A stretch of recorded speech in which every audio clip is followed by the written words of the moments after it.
Welcome, everyone, and good evening and good afternoon for those who are getting here a little early. Francis, I think you've looked forward to this evening, and thank you for the opportunity. We're sorry to hear about David not being here, but it's a pleasure for me to be here to talk about your book. Well, Selwyn, thank you for stepping in with about 4 hours' notice. For a guy who's running the largest and most highly respected cancer center anywhere that I can think of, in the middle of a board meeting to decide that he would be willing to jump out of that and come and be part of this conversation is truly a gift to me and to all of these people as well. So thank you, Selwyn, really. Thank you. Francis and I were talking. We met a few years back when he was visiting me in Birmingham, the day that the first COVID case was diagnosed at NIH, and that will be relevant to our topic tonight. Yes, it will. But it was a great chance to connect. I remember taking you for ice cream, which was fun to do, but didn't know this book was coming, and yet I think I didn't either. But it's a profound book in the context of the road to wisdom, and you take on some weighty pillars that are really important, though. The context of truth, trust, science, and faith are so important, and the intersections are really vital for both scientists and our society. Behind these books, I found people have a story to tell about the journey that they've had in their personal and professional life. We obviously know a little bit of your journey because of the public stage you were on, but maybe you can share a little bit about your upbringing, how that influenced you, and sort of the key milestones you thought were really formative in your own development. Sure, I'd be glad to do that. And people always wonder when you see a book like this, why did this guy write this book and why now? So maybe we'll kind of work towards that. Yeah. I'll start way back, growing up on a small farm in the Shenandoah Valley. My parents were academics, but they also were doing the 60s thing, except it wasn't the 60s yet. So I was the youngest of four boys. They were not impressed with the educational capabilities of the local county schools. So all four of us boys were pretty much taught at home as long as they could stand it. For my oldest brother, that was all the way through high school. For me, they were getting a little worn out. So I made it to 6th grade, and then it was like, okay, public schools will be fine. But those first 5 grades of being taught by my remarkable father and mother, especially my mother, who is really the teacher that I spent the most time with, just taught me the joy of learning new things. And it's kind of relevant to this book. Not just learning new things, but knowing that there is truth out there about nature, about reality, that you can discover. And some of those truths are things that science can help with, and some you need sort of deeper considerations about literature and philosophy. Theology was not on the list. My parents were not people of faith. They didn't look down on believers. They just didn't feel like that was their thing. And so I didn't have a whole lot of foundation going forward then to future educational efforts to really integrate what might be possible between faith and science, because faith seemed irrelevant to me. But it was still an amazing way to get this excitement about learning things and this sense that there really is an objective reality. And part of our mission here is to try to understand that and then claim it, not just for ourselves, but for society as large, that there is something called knowledge that really matters. We'll come back to that because I think in some ways that's under threat right now. So that was the beginning. And then I did get excited about science in a chemistry class in my 10th grade in high school. And the science I got excited about was chemistry. So I figured, well, I should be a chemist, of course. And that carried me through undergraduate at University of Virginia and then graduate school in physical chemistry at Yale. But along the way, I began to realize maybe I'd narrowed my horizons a little bit. What about life science? Well, life science is messy. You would agree with that, wouldn't you? You're a surgeon, a cancer surgeon, somebody who's done amazing things with that part of science, but it is messy, and things don't always turn out the way you think they should. It's so complicated. But I began to be hungry for more complication and more opportunities for a connection to humanity. Francis, in this story, obviously as a chemist and a chemist graduate student, you're all about hard truth because yeah. things that you're proving, you're learning. Were there any lessons learned from failure? Yeah, I got there. The beginning of this book, tell you the story about my first really serious effort to be a molecular biology researcher after I had shifted fields from chemistry to life science and gone to pick up skills in medicine. And I really wanted to be somebody who was going to make a difference. I was going to invent a technology back in the early days of recombinant DNA that was going to make everything go so much better and so much faster. But I was green as the grass when it came to actually trying to do those experiments. My PhD in quantum mechanics was not very helpful when I had to figure out how to turn on the autoclave. I was like, which button do you push? That's not in my equations. So this was a struggle, but I began to figure it out. I was in this incredibly intense and competitive lab at Yale. My mentor was both the smartest scientist I've ever met and the worst communicator. So half the time I wasn't sure what he was telling me to do or whether I was supposed to do that thing or whether that was just a conversation to kick an idea around. But eventually I had this project. It's my project. I'm going to invent this technology that's going to make things go so much faster and everybody's going to want to do it and all the other labs will come calling saying, teach us how to do this. But it was hard and it took months of building up to the definitive experiment. The experiment where you say, okay, now I've got the data, now I can write the paper, now this proves that what I've been on the trail of is called success. And that day came, and there was the data. And it was a complete and utter disaster.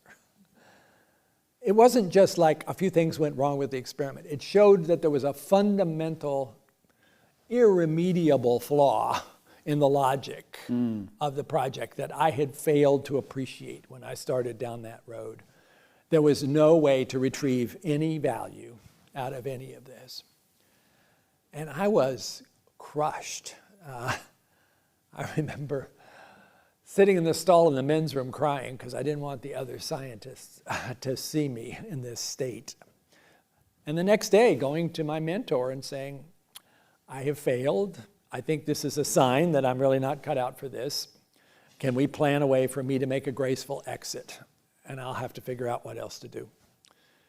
And he was like, oh, come on now. That happens all the time. It happened to me once upon a time.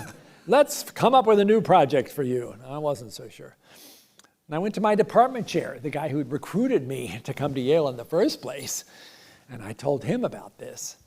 And he actually kind of laughed and he said, you know, you have just had the most important experience of your whole life as a scientist. You have failed. And let me tell you about my first failure. And he did. And it was also spectacular. And it was also, he came very close to quitting. And now he is his department chair and he's a member of the National Academy. But he said, listen, what I learned in that failure taught me about everything I've done ever since. And this will teach you that too. That science is about truth. And science doesn't forgive you if you want to have an experiment turn out the way you want it to, and you haven't actually planned that that can happen. Science doesn't care about how you feel. Science is just helping you to find truth. And if you're doing a project where you haven't thought about all of the other ways that things could go wrong, then they're going to go wrong. You have to plan for that part too. And he was totally right.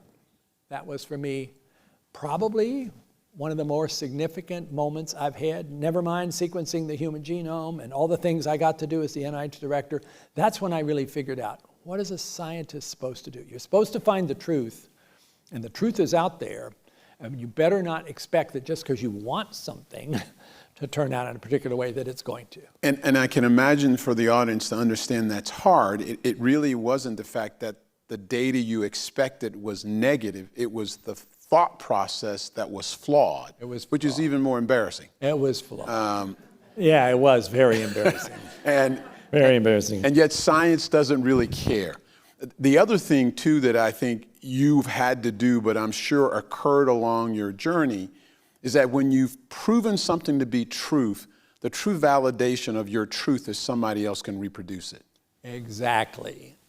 I think that's not appreciated as much as it should be. And here we're talking in this book and tonight about what's happened to the shrinking trust in science. And people going, well, you know, scientists, you can't trust them. They kind of put forward things that are good for their reputations, and maybe none of that stuff turns out to be true. That skirts over what you just said, which is that anything that you have actually demonstrated that matters, somebody is going to check it. And somebody's going to say, hey, that experiment you talked about, I did it, it didn't turn out that way. And somebody else will need to come and check it. And you got peer review in there to make sure when you try to publish something that you actually have the data to back up your claims. So yes, science can make mistakes. It happens, but it's self-correcting. Yep. And things that have been around for a long time as established truth on the basis of scientific investigation of nature are extremely likely to be correct. Now, once in a while, you know, things happen, like quantum mechanics comes along and upsets some of Newton's laws. That's exciting. Yes, yes. But actually, Newton's laws still work pretty well for most of daily experience. F equals ma still most of the time. But just the same, I worry now that this whole idea of objective truth is under scrutiny. And people could say about a law of physics, well, that might be true for you, Yes. but it's not true for me. Yes. That doesn't work. If something is true, it doesn't care how you feel about it. It's just true. But in our culture today, somehow your feelings or your opinion or the latest posting on Facebook may be seen as even sufficient to undercut a well-established fact based on evidence. That is a dangerous place for us to be as a society. That is not the road to wisdom that I'm trying to argue in this book is the journey we should be on. So from this backdrop of you sharing both about your parents, yourself, and really hardcore science, and now molecular biology and scientists, this does not seem like a normal pathway of a person of faith. Where does that come in? Because there's all that you've described for many as a foundation to be an atheist versus a person of faith. Where does that fit into the picture? Yeah, I think the stereotype is that scientists are people who are not interested in anything that is not measurable by science. But that's not science, that's scientism. That's a particular framework of a philosophical sort that excludes anything that can't be answered by a scientific experiment. That's where I was as a graduate student in quantum mechanics. I was worshiping at the altar of scientism. If you came to me and said, well, what about these questions about God? I would say, stop wasting my time and yours as well. It's irrelevant. If you can't measure it, it's not important to even talk about. But then I went to medical school. Selwyn, you and I know medical school can be an incredibly emotional experience where you have all this excitement about the science and the opportunities to help figure out how to heal people, but not everybody gets healed. And all too often we find our medical efforts are short for what you had hoped for in saving that person. And then you watch to see, what do people do with that? For me as a medical student in North Carolina, coming into this as an atheist, and then sitting at the bedside of good, honorable North Carolina people who were clearly facing illnesses that we could not cure, and actually in many instances couldn't really do very much for. And they knew that, and yet some of them that particularly impressed me had another source of confidence and strength. It was their faith. And I assumed that was a particularly strong psychological crutch, but I couldn't help but wonder about it. I had one patient who was an elderly woman who had terrible heart disease with daily episodes of really severe chest pain that we were not managing very effectively. And she would share her faith with me pretty much every time I walked in the room to ask her how she was doing. It made me uncomfortable, but I wanted to honor who she was, even though all of this was not stuff that I had much to say about. And she called me on it one day. And she said, "Doctor, I've shared my faith with you. You never say anything. What do you believe, doctor?" Think about that. Just 5 words. What do you believe, doctor? Nobody had ever asked me that question in that way, in such a straightforward, sincere, look you in the eye fashion. And I realized I had no idea. I couldn't answer the question. I said, I don't know, and I ran out of the room because it felt suddenly my atheism was cracking. I'd never really spent the time to consider the question about whether there might be other views and that faith might actually be something that made sense to some people. I assumed people who were believers were brainwashed as children and weren't able to get over it. And I had always been glad that I didn't have that experience as a child, so I could get over it and never get into it. But she pushed me into really considering, is that right? Okay, I better do something to strengthen my atheism. So I set about to do that. 2 years later, I became a follower of Jesus Christ, to the great surprise of many people around me. And it was a slow, continuous process of seeing the arguments for atheism showing more and more cracks. It's, after all, the assertion of a universal negative, which scientists aren't supposed to do. And then the arguments in favor of faith becoming stronger and stronger. And then the person of Jesus appearing in a way that I had always thought was a myth, only to discover this is a historical figure who demands you to make a decision. And being in the healthcare field and having a similar faith, it's reinforced by the interactions you have every day with people who, whether they believe or not, but you see the power of that, of having faith. And in those cases where people do, it's profound. It is. In that context, obviously you were part of what many would argue were one of the more seminal events in our history, the sequencing of the human genome. That was amazing, right? And I assume that also meshed with your faith to see this unravel or come together, not unravel, but come together in a manner that brought together some sense of harmony and in many ways some really, if you would, divine identity of really of how we got here versus it just being by chance. It was an experience that's hard to describe in all of the facets that played out. As we began to read out those 3 billion letters of the DNA instruction book that you all have inside each of your cells, that passed to you by your parents and before them from ancestors going way back, DNA information that shows we're connected with other living things in a fashion that makes this wonderful tapestry of life. And to be able to see that emerging for the first time, this simple, elegant script, you can think of basically as a language with just 4 letters in its alphabet, but which is sufficient from that moment when you were a single cell to drive all of those phenomenally complex events that gives rise to a human being with something as complicated as the brain with its 86 billion neurons and all the things that our brains can do that we barely have scratched the surface in understanding. To be able to be there as that kind of information, still hard to read, hard to understand, is emerging, was an occasion of awe and amazement, especially for somebody like myself who's a believer. Because if you're somebody who sees science as a means of investigating God's creation, then science is also kind of a form of worship. You're discovering things that God knew all along, and now all of a sudden you get a glimpse of that. Which is why I wrote that book now 18 years ago. Last time I was here, 18 years ago at the 92nd Street Y, talking about the language of God, a book that I tried to explain how, from my perspective, being both a scientist and a person of faith was not a conflict. Mm-hmm. It had a certain complementarity. It had a harmony to it. It was reading both of the books that God gave us in Francis Bacon's immortal phrase, the book of God's words, the Bible, but also the book of God's works, nature, and seeing how they fit together. So, Francis, we've covered in part and laid a little bit of a foundation of your history of truth, the passion to discover it and understanding that it is not debatable and there's clearly truth that has to be foundational.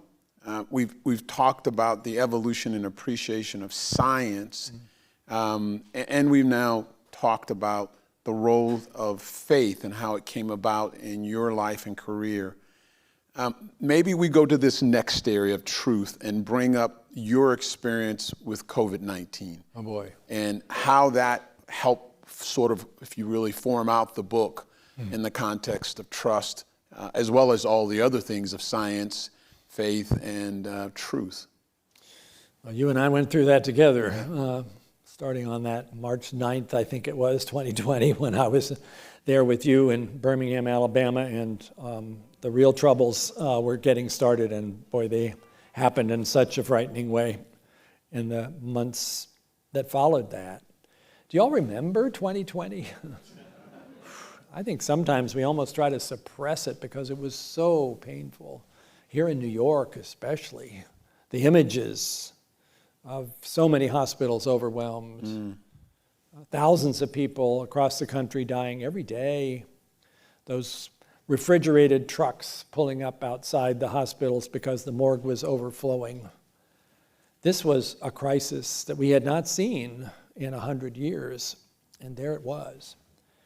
And it was the job of science, from whatever place you could find it, to come together to try to see what could we do at record speed to understand this virus, to figure out if there are ways to help people who are already sick, but particularly how to prevent people from getting sick with a vaccine. At that point, I had served as NIH director for 10 years under Obama and then under Trump. And I knew a lot of people, and I knew a lot of people across sectors, and it was possible to pull pharmaceutical leaders, academic leaders, government leaders together in like a week or two, which normally would have taken years of legal agreements, just because this is something we have to do. And it was amazing to see the unselfish approach of so many people who worked 100-hour weeks, as I did, for most of that year. It was the year of no sleep, just trying to do everything they could to try to provide something that would put an end to this terrible tragedy. And the vaccine was a big part of that, for sure. Tony Fauci, who reported to me at that time, and I, as we went through the process of the phase 1 and the phase 2 and then the phase 3 trials, met almost every evening, and we would occasionally talk about what would be a success that you could feel good about. FDA had at that point said 50% efficacy would be good enough to approve a vaccine, because that's approximately where we are many years with the flu vaccine. But boy, that's not what you want when people are dying. So I would say, well, maybe we could hope for 60. Tony would say, maybe we could hope for 70. And then the day came. It was late November. If you don't know how these trials run, they're blinded. 30,000 people have signed up to get the vaccine or a dummy shot, and they don't know which one they got. And the people giving the shots don't know which one they gave. It has to be blinded, so there's no way for some bias to creep into this. And then you watch and see what happens. And this is over a time frame of about 6 to 8 months. Am I? Yeah, well, phase 1 trial was March. The phase 3 trials got started in July. And then you have the period of time to watch and see who got sick and who didn't. Prior to that, I think the fastest vaccine that had been developed was 3 to 4 years. Absolutely. And you were talking about results that would occur in about 6 to 8 months. That was the hope. But of course, we also know that most vaccine trials fail. Yeah.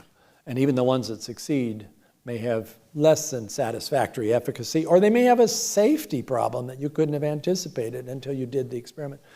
So the data is unblinded on that November night. It was a night none of us involved could ever possibly forget, because there it was, 95% efficacy and no significant evidence of safety problems in those 30,000 selfless volunteers who took part in that trial. I was supposed to speak to the group. I couldn't. I had prayed about this so hard that year.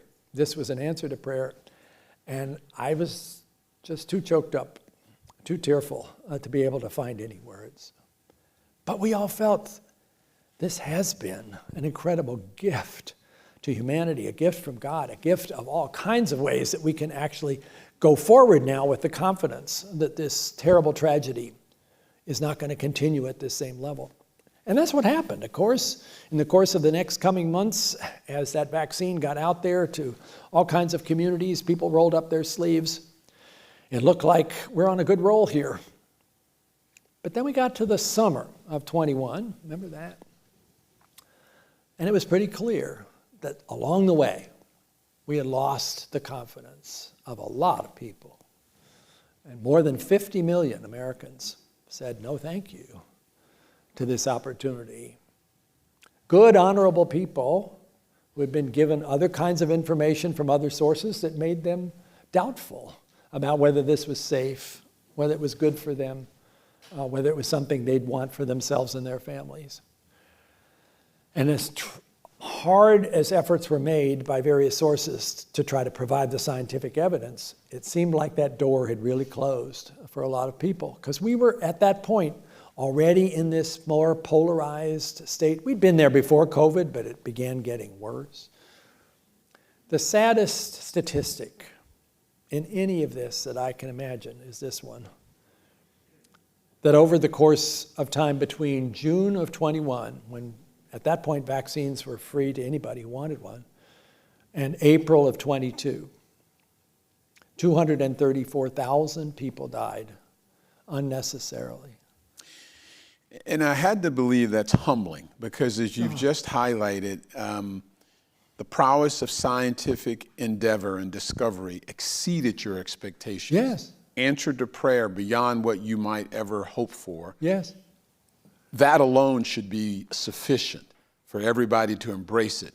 But yet, on the other side of that, it became very clear we as a country and as leaders had a deficit, and science had a deficit in trust across many boundaries of our country.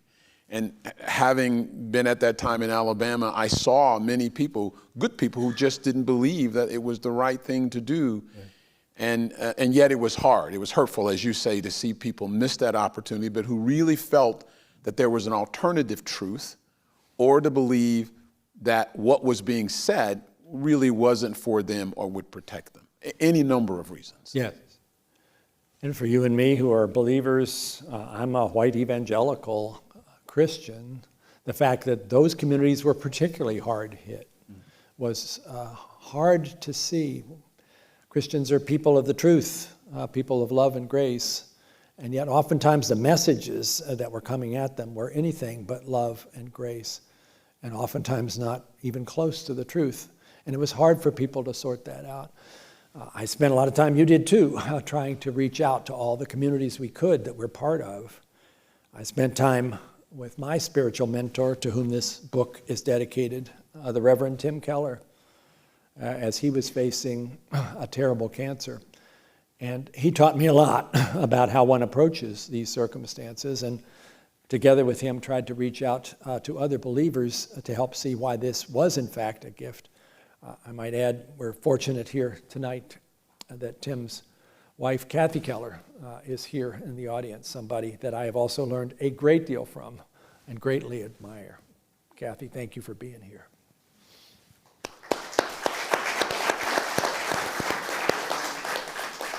And I think we saw too, as in many places, not only those who struggle with believing, but we saw even in many of the communities of color, this unique suffering that occurred, largely in part because of chronic disease and that need to get vaccines to them. It was also apparent the challenge of both getting people to believe its value, but also getting it in the timing before they were affected so greatly before the vaccine. Yes. So very powerful. In that context, you shared with me on more than one occasion, particularly as you've asked the question, how do we move beyond this point? Yeah. How do we move beyond the fact that people who we care about might believe there's an alternative truth, or even if they don't, that we just disagree? How do we move beyond that being a set of polarizing facts, or simply a set of facts or issues that have really its place, but don't keep us from actually being both civil and friends? Yeah. And that seems to be the place that the book is trying to take us to.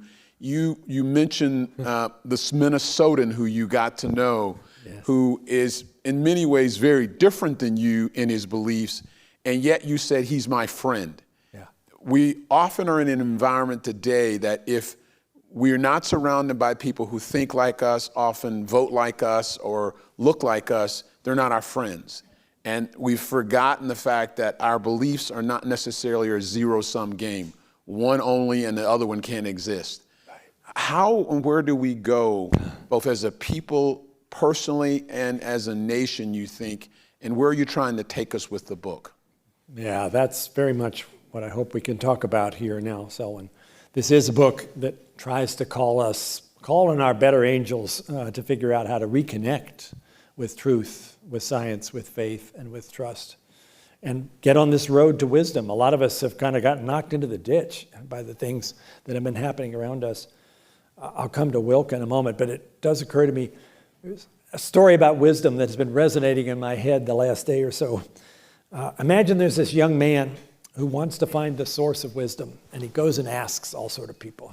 He goes to the smartest scientists and the philosophers and the theologians. What is the source of wisdom? And nobody can quite explain, but he hears there's this master spiritual leader who lives on the top of the mountain, so he's going to go and get the answer. So he goes to the master and says, "Master, tell me, what is the secret of wisdom?" And the master looks at him and goes, "Oh, well, that's very simple. It's good judgment." The young man goes, "Oh, well, but how do you get good judgment?" And the master says, "Oh, by experience." "Well, how do you get experience?" "Aha," the master says, "bad judgment." Think about it. We're in that space. We've done a lot of bad judgments.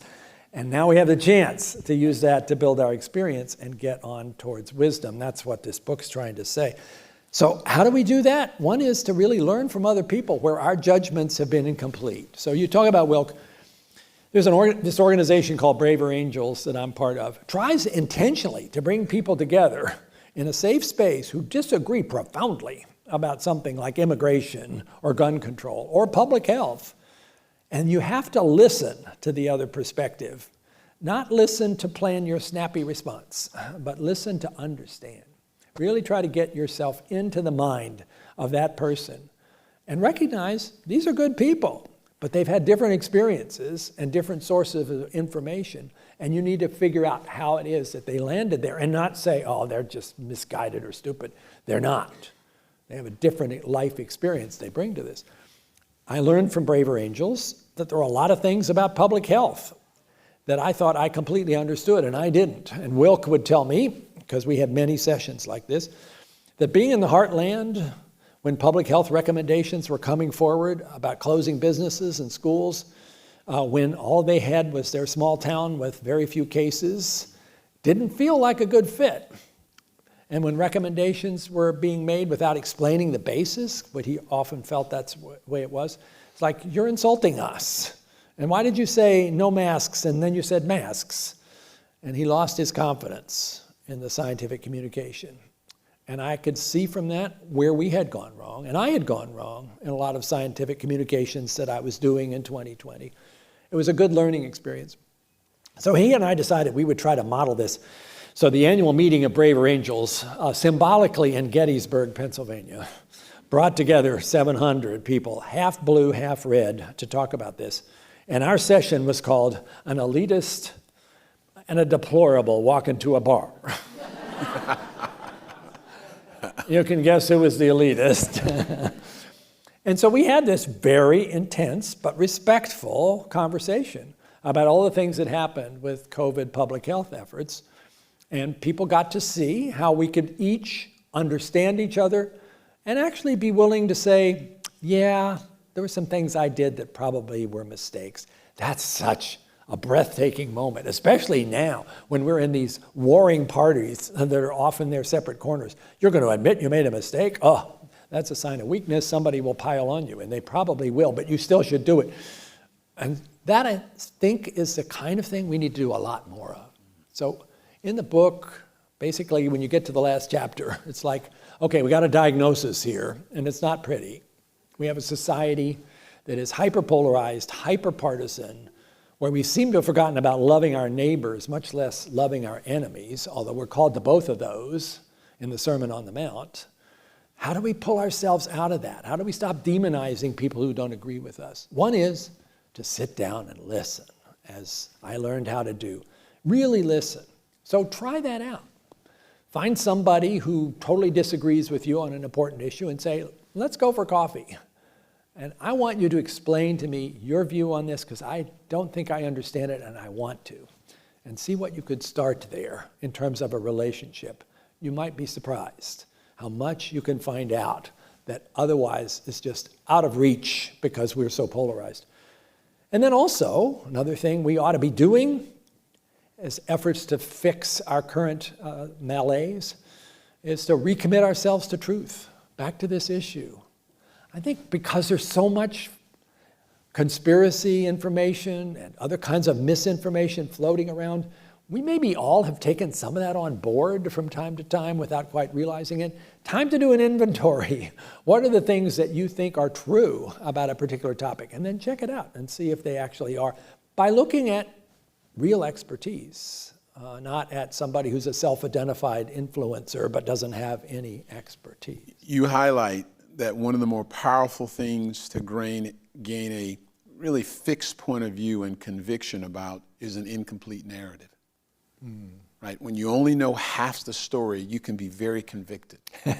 That's a good way to put it. It becomes a little more complicated when you hear that other person's story that has its own relevance, but it's powerful to know that. And I think the Pew Trust Foundation really highlighted it over the past years. We have become siloed, both in our exposure, our thinking, and to some degree our willingness to engage, as you're highlighting. You've also you were speaking about the end about cleaning up our own thoughts, right? About both our own biases that we get locked into because of social media, as well as our own willingness to compromise when we know truth and really can't grasp and admit it's true. And those sounds like there are fundamental things that we personally need to do along with society reaching out to other individuals to understand their views. I think that's right. You mentioned Pew. They've done a wonderful job of collecting real data about what's happening in our society. Another group that does this is called More in Common, started in the UK, now in the US. They've just put out a recent report about what's happening with science and faith. It's very worth reading. But their assessment in a report a few years ago called Hidden Tribes is that you can look at American society and really kind of break it down into these various tribal alliances. Over on the fringes, on the left and the right, are people who are very dug in to a particular perspective, for whom it is particularly difficult to try to get a serious conversation about moving towards the middle. They're sort of defined by not being in the middle. But More in Common would say about 2/3 of Americans are in the middle. What they call the exhausted majority, who are kind of disheartened, discouraged about all of the nasty, vitriolic rhetoric that's flying back and forth across the extremes, as if that's all there is. A lot of these people are sitting in church on Sunday morning feeling like, why are we having this fight about something that's not about faith at all, but uncomfortable being the ones to bring it up because everybody is so tense. If that exhausted majority could basically say, it's not enough to say, this shouldn't be how we are, but to say, this shouldn't be how I am, and could take on that opportunity, that responsibility to try to begin to bring us back to a better place, I think we could make real difference. I don't think that solution's coming from politicians, because they're in many ways more polarized than the public, but it could come from us. You in this group of braver angels had a pledge, and Yes. I think it's in your book. It is. Can you speak about that as maybe a final point of action for what we all could do or consider doing? I would love to. I thought about this a lot. How do we go from saying we've got a problem, it would be good if people took an action, to actually providing an opportunity for some commitment to that action to happen? When you're getting married, you take a pledge. When I went to university, I took a pledge to be faithful to the honor code. Maybe we should do that now. and particularly those of us in this exhausted majority, maybe we could make a pledge to do a few things. One would be to do that inventory about what's true and be sure we're not propagating things that are not unwillingly because we haven't actually looked carefully at the facts. Another would be to make a commitment to do what Wilk and I have learned how to do, listen to each other. Not you're going to change everybody's mind. You're not going to end up agreeing about everything. Heck no, I think he's wrong about a lot of stuff. And he thinks I'm wrong about a lot of stuff. But I enjoy sitting down and having a beer with him. That's the way we're supposed to be as a healthy society, where you have healthy conflict instead of high conflict.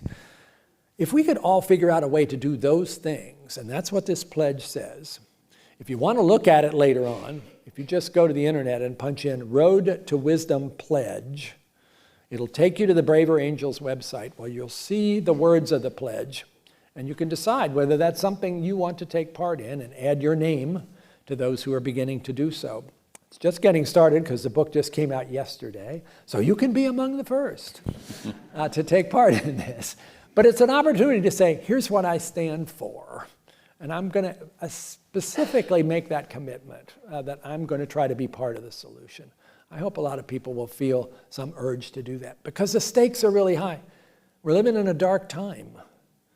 But as Martin Luther King Jr. said, darkness can't drive out darkness. Only light can do that.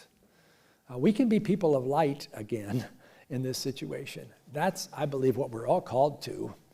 Maybe we have a chance to turn this difficult, dark time around into something that's more about human flourishing again. That's what we really should be doing. Great ending. We have some questions from the audience.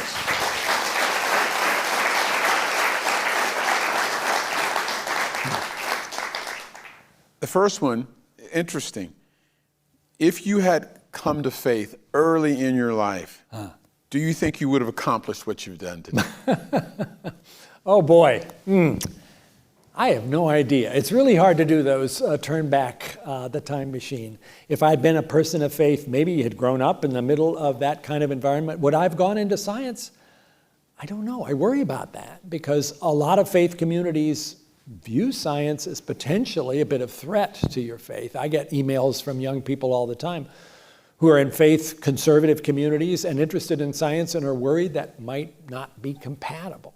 I might have thought that too. I feel so fortunate, in fact, to have come to faith later on, not to have that kind of issue of you got to pick one or the other. It seemed almost immediately at age 27, oh, I get to pick both.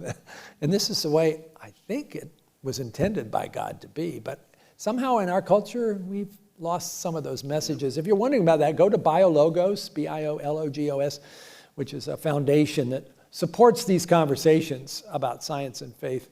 Millions of people now are focused on that and finding a lot of truth and reassurance about the harmony between these worldviews. Next question, which we see and we talked about briefly. This person asked about the comment I made that on a daily basis, we see individuals who have problems that they may seem to be very small. I shared the 58-year-old man with indigestion who just needs some Maalox in his mind. We draw his blood. We tell him his troponins are high and he's having a heart attack. He can trust us by faith or walk out the door and go get either some Tums or Maalox and die a day later. The young woman who has no symptoms but gets a mammogram and we find a 1 centimeter mass that's not palpable and say this is a cancer, that person can walk out and say, I don't believe that mammograms cause cancer, and 3 to 4 years later she has metastatic cancer. This question is, how do we now bring back trust in science in the U.S.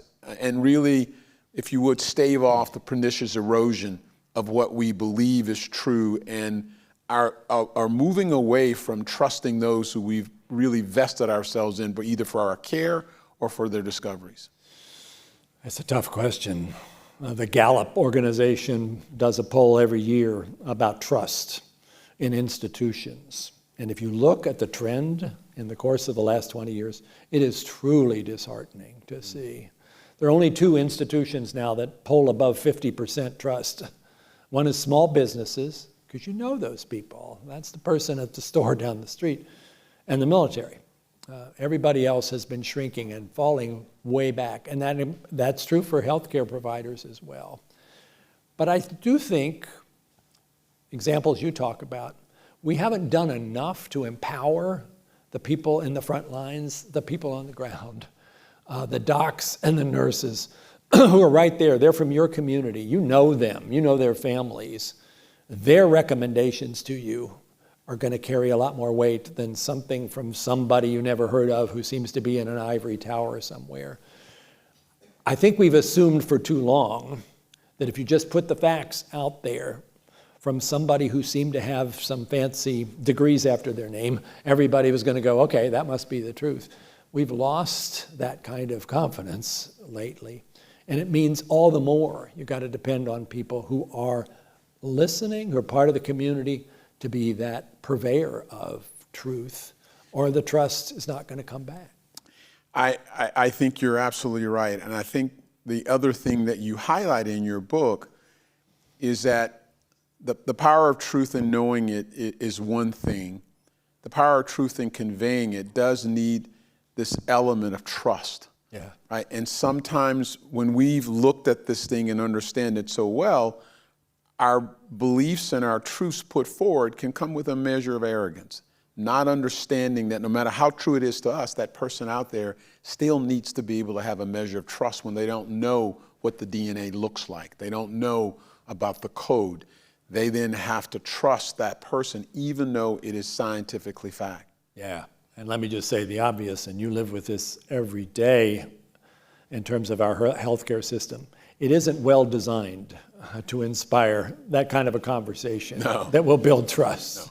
No. In 7 minutes, when you've got to basically say, okay, here's the diagnosis, here's what you're going to do, there's almost no time there to say, and how do you feel about that? And tell me where you come from and how this kind of information lands in your worldview. We're conflicted in our efforts to try to give good care by the system that doesn't really want that to happen.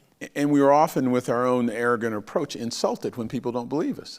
Yes, we are. And in large part, they need to have a relationship built before they can many times. It's all about relationship, you know? Here's another question that we have not talked about, but I think it's one that you can answer. This individual wants to ask you about, and somehow must know this as a part of your life journey, music. And how music plays a sort of, what role might it play in the context, not only in the world of healing, but also in the world of healing, not only physically, but in the social ills and political ills, spiritual ills of our world. Where does music potentially fit into that? I love this question because I think there's so much there that we could start to understand even better in terms of music as a source of healing and joyfulness. I mean, all of us have had those experiences where music has lifted us out of a glum space or just lifted us into this moment of joyfulness, almost an aching kind of joyfulness because it's so beautiful. If somebody plays the second movement of Beethoven's Third Symphony, the Eroica, I know I'm going to cry. I can't help it. It just taps into something there. That's powerful. And that is, for me as a believer, also sort of this glimpse of beauty that says we're intended for something more than just the dailiness of turning cranks. There's something special about this. It's calling to us. For the scientists, you would say there's something really interesting about how music works on our brains in specific ways that are different the way that speech does. Our brains are actually designed by evolution to respond to music, maybe because it draws us together when we need to be. It gives us a chance to sing lullabies or to mourn together at a loss. But we've thought of that as, music's over here and health's over there. There is music therapy, which is a field that's been around since World War II, but it's not necessarily taken all that seriously by a lot of, hard-bitten medical professionals. It's like it's a frill. I think there's a lot there. So we have a project now. My partner in this is none other than Renee Fleming, the remarkable opera singer who's taught herself a lot of neuroscience.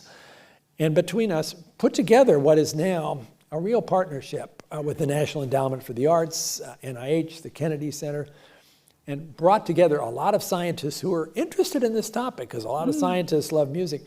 We funded at NIH an additional $35 million worth of research about how to bring music therapists and neuroscientists together so you could begin to understand how this works, and maybe puts us on a path. So when you go to the doctor with a particular concern, instead of a prescription that says, go to the pharmacy and get this pill, it's a prescription, go to the music therapist or to this music program or to this choir that you might want to join, because we now have evidence that that's going to improve your chronic pain or your PTSD or your Alzheimer's that's starting. All of those things, we know there's a pretty powerful connection there, and we can make that even stronger. And for me, who's an amateur musician, I love the fact that these parts of who I am can come together, just like I love the fact that my faith and my science can come together. Let's put music right in there too with both of them. It really feels like the right thing to do. Great. The other question that's here is, as a senior statesman, what wisdom would you tell the young Francis Collins that you know now you wish you had known then? A senior statesman. It took me a minute to figure out who you were talking to. I guess I would have wanted somebody to give me this lecture about keeping your horizons wide open. Because the one thing I did back there when I got excited about chemistry was to rather quickly narrow my horizons into something that I felt comfortable with, something nice and clean, chemistry and physics and math, and not really to do much exploring for several years about what else might also be interesting. So now when I have students in my lab, I have a lab at NIH with about 12 people. 5 of them are post-bac students who finished college and are thinking about whether they want to go to PhD or MD programs. That's the first lesson is, keep your horizons open. Yeah, I'm giving you a project right now to work on diabetes. That's a big project in the lab. But when I ask you to come forward with an article for a journal club, I don't want it to be about diabetes. I want to see what else you're thinking about, what other horizons. Are you looking at cancer immunotherapy? Or are you looking at how to cure a rare disease with CRISPR-Cas? I want to see how you can keep your intellect as vibrantly expanded as possible. I didn't do that very well. I don't know that I lost a huge amount of time, but it certainly was not an efficient way to get to where I ultimately landed. And I still have to push myself a little bit about there's certain areas like immunology has always confused me, and so I have to really work at understanding all of those crazy labels for T cells that are really familiar to you, but it's a really important thing to do it anyway. That's a lesson I wish I had learned. Gotcha. As NIH director, you saw the full landscape of research in the largest sort of scientific community in the world and the biggest sponsor of that research. And as an individual scientist leading an institute, you led the Human Genome Project. Yet there was your group and there were other groups who were pursuing this. This question is, what are the factors that balance out, if you would, the competitive edge of one institution or one group of scientists trying to conquer a problem versus the benefits of a full collaboration trying to get there? You mean there's competition at Memorial Sloan Kettering Cancer Center? There is. With, that MD Anderson crowd? Oh, yes, yeah. Very much so. The Mayo Clinic? Oh. Yes. It is a great question. And it's this, I think, if it goes well, the kind of a competition that's healthy, that inspires additional energy, but doesn't become cutthroat. I learned a lot about this way back when my lab was trying to find the cause of cystic fibrosis. It was the 1980s. There were several labs chasing this. We weren't talking to each other at all. And at one point, it was pretty clear this was a really hard problem, and we were burning out a lot of really good scientists without getting there. And my main competitor was a scientist at the Hospital for Sick Kids in Toronto, Alapji Choi. And his lab and my lab were pursuing different approaches, but we were not really talking to each other. And he and I got together one day and said, why are we doing it this way? Why don't we work together? Why don't we just merge our 2 laboratories as one lab? Ann Arbor and Toronto are not too far apart. We had a lot of meetings in London, Ontario, in a really dingy Holiday Inn. But out of that came this whole new sense of how you could create a team that was greater than the sum of the parts because of the way in which the interactions began to really take all kinds of flight. And in the space of 2 years after that, we had the answer. And I know that would not have happened otherwise. That taught me, if you have a chance to figure out how not to be a loner, but how to work with others who have complementary skills, build a team, maybe it's a gene finding like cystic fibrosis, or maybe it's the whole human genome, do it. Yeah, you have to be careful about how you manage the relationships, but the results are so much worth it in terms of the speed and the joyfulness of just being involved with a lot of other really smart people. So the last question is, I think a question relates both to truth, science, and wisdom. And this person asks a question, should we ever consider genomically sequencing all newborns when they're born? Which obviously means learning something that you may or may not want to know, or having knowledge of something you may not be able to do anything about. What is your thought? Because it brings not only the issue of getting science and truth, but it brings to, okay, what's the wisdom that needs to be either applied to do it, or what do you do with information when you get it? Yeah, well, how wise are you if you're giving people information about their newborn that you can't do anything about? Yeah. Oedipus, the play Oedipus has this quote from Tiresias, "It is but sorrow to be wise when wisdom profits not." So there's a lot of debate about this very issue. And of course, we know newborns are screened already for a short list, not that short, 50-some, rare diseases for which you need to have the diagnosis to do a quick intervention or all kinds of bad things will happen. But wouldn't it be more efficient to just sequence the complete genome? It's getting cheaper and cheaper. You can do this now for less than $500. There are pilot projects doing just that. And parents, of course, have to decide whether they want to take part in those research projects. And then there was always a big debate about what do you share with the information? Is it fair to that newborn to have information about them that they might not want to know, but it's taken out of their hands because the parents have already received it and it's become part of family lore? And is it appropriate to share information for which nothing can be done while that child is a minor? Or do you basically put that in the vault and say, when you get to be 18, you can look at this. But for now, we're just telling you the parts that require an action before that time. I kind of think that's not a bad idea, but this is fertile ground for deep conversations between scientists and ethicists and maybe theologians about how fearfully and wonderfully made we are. Francis, it's been a great evening. I've enjoyed a chance to give you an opportunity, me to listen, as well as this audience to hear the thoughts behind this book and hopefully the impact it will have. Thank you, Selwyn. You're a champ to come forward.